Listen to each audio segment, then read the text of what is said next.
像我是无食薰的人，若闻到薰味是变甲足敏感的。根据着卫福部国民健康署的调查，户外公共场所去接触到二手薰的几率，上界悬的所在是车路、顶仔骹，一若排第二坎的是公园甲风景区。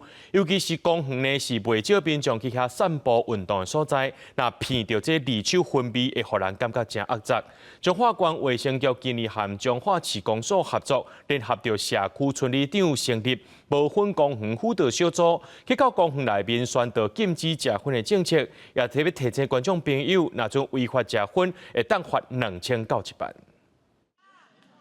公园是侪人散步运动、开讲休凉的所在，但是详细看，涂骹煞未少薰头。民众嘛表示，伫公园内若拄到有人食薰是真困扰。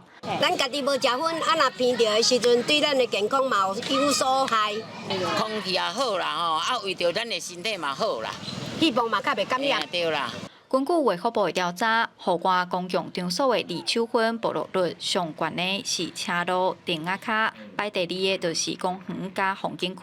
彰化县卫生局今年甲彰化市公所合作，联合社区村里长成立无薰公园的辅导小组，去公园内宣导禁止食薰的措施。阮咧管理上吼，时常接到民众来讲，有民众伫咧公园内底咧食薰，啊影响运动。还是讲散步人的空气。里面的很多抽烟行为人，其实可能是家己的邻居，借由这样子，就是卫生局、公所加上志工，我们一起进入，然后也化解他们志工对于这样的尴尬，然后比较愿意走进那个无烟公园进行宣导这样子。卫生局表示，二手薰已经列做一级的致癌物，但年有800万人因为薰害过身。根据薰害防治法规定，所有公园拢是禁止食薰的。卫生局嘛呼吁有食薰的民众，为着家己甲亲人的健康，就要量早解薰。记者杨淑晴综合报道。